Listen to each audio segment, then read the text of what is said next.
Arnaud Moriagua, la chronique Société, voilà, vendredi Société. Oui, effectivement, la chronique société est au rendez-vous. Bonjour Ahmed Arepa. Bonjour Henri. Oui, Alors, on y va. on va y aller. Relâchement des gestes barrières dans les collèges, une interrogation. Si ailleurs, sous d'autres cieux, les écoles sont encore fermées pour raison de confinement, cela fait bien longtemps que le confinement est derrière nous au Bénin. Malheureusement, un tour dans certains collèges de Cotonou et de la commune d'Abomey-Calavi nous permet de nous rendre à l'évidence du relâchement total des gestes barrières. Parlons d'abord du lavage des mains. Dans certains collèges, les dispositifs de lavage des mains sont quasi inexistants et même s'ils existent, il n'est plus possible de s'en servir car non opérationnels. Ainsi, les dispositifs de lavage des mains sont devenus des ornements à l'entrée de certains collèges que les élèves lognent chaque matin sans pouvoir s'en approcher pour se laver les mains. Si ces dispositifs sont parfois fonctionnels, c'est simplement avec de l'eau, sans savon, qu'il faut se laver les mains. Pour, dans ce cas, lutter contre quoi? Selon le constat fait par l'une de nos équipes de reportage dans certains collèges, les élèves ne portent plus les masques et d'autres ont carrément oublié leur masque à la maison, alors qu'en réalité, aucun élève ou écolier ne devrait accéder à son collège ou son école sans avoir porté sa bavette. De plus, tous les élèves devraient porter leur masque en permanence dans toutes les salles de classe, dans nos collèges ou dans nos écoles. On observe donc un relâchement total dans plusieurs collèges et tout se passe comme si nous avons définitivement vaincu ce mal qu'est le coronavirus au Bénin. Pendant cette période de pandémie où l'on demande l'observance de la distanciation, c'est en ce moment que des élèves s'asseyent encore à trois sur des tables bancs, tout en se frottant les uns contre les autres. La vigilance devrait être de mise dans les écoles et les collèges et les chefs d'établissement devraient retrousser leurs manches pour reprendre l'exigence des gestes barrières dans leurs établissements d'enseignement afin que chacun sache à quoi s'en tenir. Il y va de l'intérêt de tous les élèves et des parents d'élèves qui doivent sensibiliser leurs enfants à la maison en leur disant que tout n'est pas fini. La santé de tous dépend du respect strict des gestes barrières. La COVID-19 n'est pas terminée. À bon entendeur, salut. C'est un constat. Malheureusement, c'est le constat fait. Oui, le constat est fait dans les écoles et les collèges. Les élèves donc négligent les gestes barrières. Il y a certains qui ont dit ouvertement qu'ils ont oublié leur masque à la maison. Il y a des enseignants qui disent que quand les enfants mettent leur bavette, quand les professeurs tournent dos, qu'ils enlèvent les bavettes. Donc, c'est à croire que c'est devenu un amusement. Les enfants ne prennent plus au sérieux cette maladie-là, ce virus-là, contre lequel les gens luttent à coups de plusieurs milliards dans tous les pays. Et donc, je pense quand même que c'est dommage. Parce que l'enfant qui part à l'école et qui va chercher le virus de l'école et qui l'amène à la maison, vous voyez toutes les conséquences que ça pourrait induire. Et donc, je pense quand même que les enfants passent plus de temps à l'école qu'à la maison. Et donc, ils ont la responsabilité de prendre au sérieux donc, le respect des gestes barrières. Vous avez vu, c'est à la vue des caméras qu'ils ont donc pris leur masque pour porter. Donc, c'est devenu comme un jeu. Ils ne prennent pas au sérieux la lutte contre le coronavirus.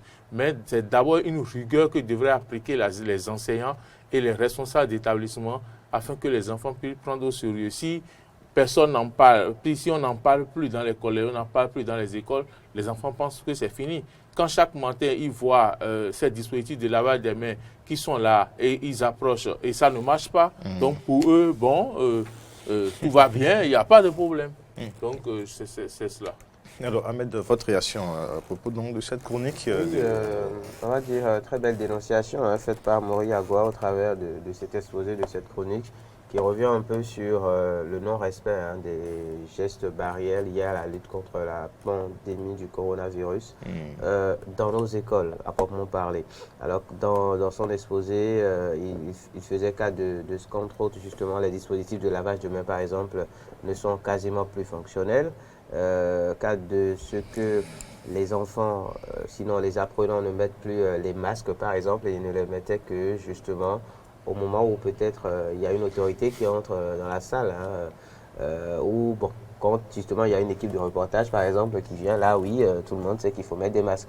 Donc oui, au sein des établissements, il y a un travail à faire au niveau de l'administration notamment pour que ces gestes barrières soient respectés tant par les membres de l'administration, tant par le corps professoral que par les apprenants, les élèves. Mais au-delà de cela, je pense que le travail commence aussi à la maison en réalité, parce que si le père de famille, si la mère de famille, ok, attache du prix à l'observance donc de ces mesures barrières-là, et l'inculque à son enfant, il va de soi que même au dehors de la maison, ok, Oui, l'enfant je vous saura, arrête il y a peut-être quelqu'un, pas, non, je ne pas, mais je voudrais rappeler Appelez quand le même à numéro, tous d'accord. nos téléspectateurs qui peuvent quand même nous joindre hein, pour participer à ce débat. Voilà, donc le numéro sera donc affiché d'un instant à l'autre, c'est le 96 76 68 68. Et pour ceux qui nous suivent sur Diaspora FM, 96 76 68 68. Alors, oui, donc comme je le disais tout à l'heure dans mon développement, il s'agit aussi du travail qui est fait à la maison par les parents. Parce que si on inculque ces bonnes valeurs-là, justement liées au respect des gestes barrières aux enfants à la maison, il va de soi qu'une fois à l'école, même si les autorités n'y attachent pas du prix, l'enfant ayant donc assimilé, on va dire, ces notions à lui transmises à la maison, veillera forcément à les observer. Même dans un environnement où peut-être tout le monde ne le fait pas, l'enfant le fera. Parce que, comme il le disait, en tout cas, il mettait cela en lumière, une fois à l'école, si ces gestes barrières ne sont pas respectés, l'enfant ramène le virus à la maison. Et une fois que le virus est à la maison, bonjour les dégâts. Donc, il s'agit aussi de la responsabilité, d'accord, des parents de travailler à ce que les enfants puissent respecter ces gestes barrières, tant à la maison qu'en dehors de la maison. Parce que, qu'on se le dise, c'est une responsabilité individuelle avant que d'être collective. Si l'établissement ne fait pas son travail, si le chef d'établissement ne fait pas son travail, si les membres de l'administration ne font pas leur travail, ok. Mais après, qu'est-ce que le papa et la maman font pour que leurs enfants, quand même, puissent respecter cela? C'est de cela qu'il s'agit, en fait, à mon avis. J'ai suivi le mini magazine de Carole le week-end dernier. J'ai été très choqué par donc, la déclaration d'une élève, parce que j'ai lu l'inquiétude de cette fille-là, qui disait « Nous sommes obligés d'attraper le coronavirus ». Nous sommes obligés d'attraper. Nous sommes obligés, pourquoi? Obligés par... Parce qu'elle dénonce dans son établissement, les élèves ne portent plus des masques. Au niveau du personnel également, responsable, on ne respecte plus correctement. Réellement. Même au niveau des vendeuses qui va manger aux enfants, ça, c'est encore elle dénonce, elle se retrouve dans un cadre qui ne lui rassure plus. Du tout. En fait. Alors, qu'est-ce qu'il faut faire? Il y a le cas des écoles. C'est vrai que dans les églises, les gens font l'effort toujours de continuer donc, à maintenir donc, la dynamique de pouvoir respecter. Mais au niveau des écoles, vous avez vu ces images par exemple, tourner un peu partout, les enfants sont abandonnés comme ça, personne ne s'en soucie. À nous, Moriagua.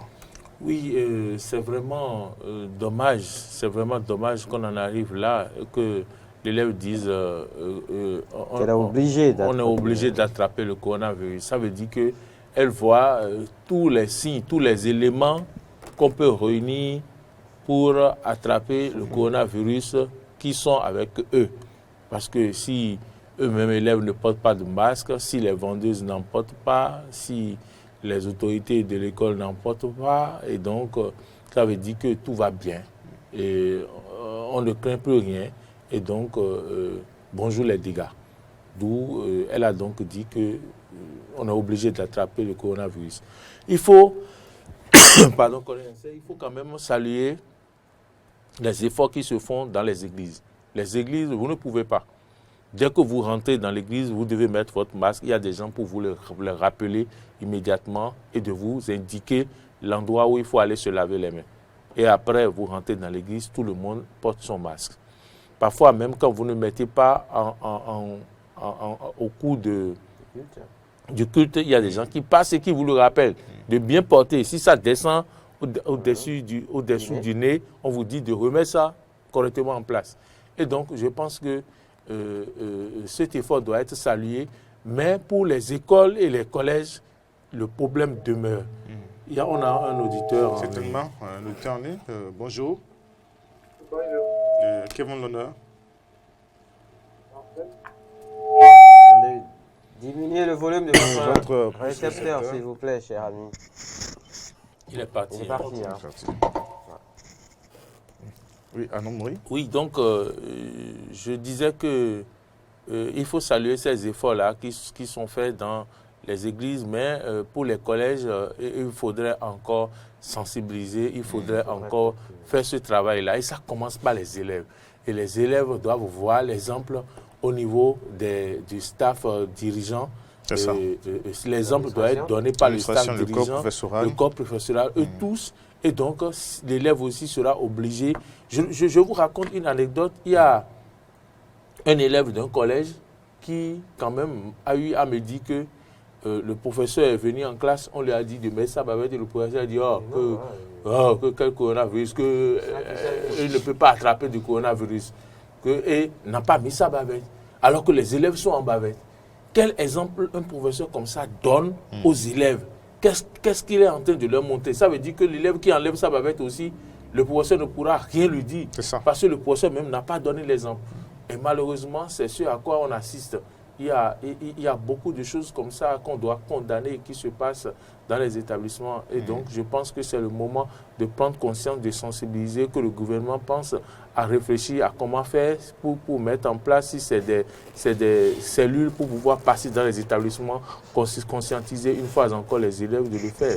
Le gouvernement seul ne peut pas tout faire, malheureusement. On a quand même vu au niveau des églises des comités de suivi, au niveau donc du gouvernement, qui ont pris part les églises et qui sont allés inspecter les lieux à plusieurs reprises.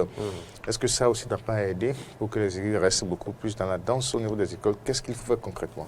Je pense que si l'exemple des églises que vous donniez tout à l'heure a marché au travers de ces commissions de suivi, il va falloir peut-être songer aussi à en mettre en place au niveau du système éducatif, de sorte à ce que peut-être ce soit au niveau du ministère, de l'enseignement maternel, primaire ou encore celui qui gère les collèges et autres, justement le secondaire, qu'on mette en place des commissions ou en tout cas de petites équipes qui font le tour souvent dans les collèges, dans les écoles et autres, et qu'on aille sensibiliser et qu'on aille surtout vérifier si les masques sont portés. Après, on parlera de la distanciation, par exemple, sociale, qui là est tout un autre problème parce que les effectifs dans nos salles de classe, on les connaît, donc cela ne permet pas réellement de pouvoir respecter cette distanciation-là.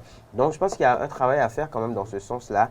Et au-delà de ce que peut-être le ministère puisse mettre justement en place une commission, il s'agit aussi au niveau de l'administration de chaque établissement de mettre en place une petite commission ou un petit comité, ne serait-ce qu'au travers déjà des surveillants, dans les établissements ou les proviseurs, vous les appelez comme vous le voudrez, qu'il y ait ces genres de personnes pour aller de temps en temps faire un tour dans les salles de classe, vérifier si les élèves ont leur masque, vérifier si les enseignants aussi, parce que comme Maurice le disait tout à l'heure, il y a certains enseignants qui ne donnent pas le bon exemple. Donc si l'enseignant ne donne pas le bon exemple, il va de soi que les enfants aussi puissent ne pas respecter ces gestes barrières-là. Donc oui, il y a ce travail-là à faire absolument dans les collèges pour éviter que nos enfants nous ramènent le virus à la maison. Et puis bon, Anne-Marie, même s'il nous reste encore une minute, on rappelle le numéro. On peut avoir des interventions. On va avoir quelqu'un en ligne. Allô? Bonjour. Oula. Bon, je crois qu'au niveau. Les de la technique ne sont pas avec nous ce matin. Il y a quelques soucis avec la ligne. Anne-Marie Agua, en tout cas, merci. C'est moi qu'on est ici. Pour cette chronique qui invite encore une fois au respect des gestes barrières. Merci à vous aussi. C'est moi. Ahmed Arepa, merci à tous ceux qui ont pris le temps de nous suivre depuis 8 heures. C'était donc matin d'un ce vendredi 19 février 2021. Une date quand même historique, on a rappelé le nom de cette émission. Merci à toute l'équipe de réalisation aussi. Passez d'agréables moments de week-end avec nous.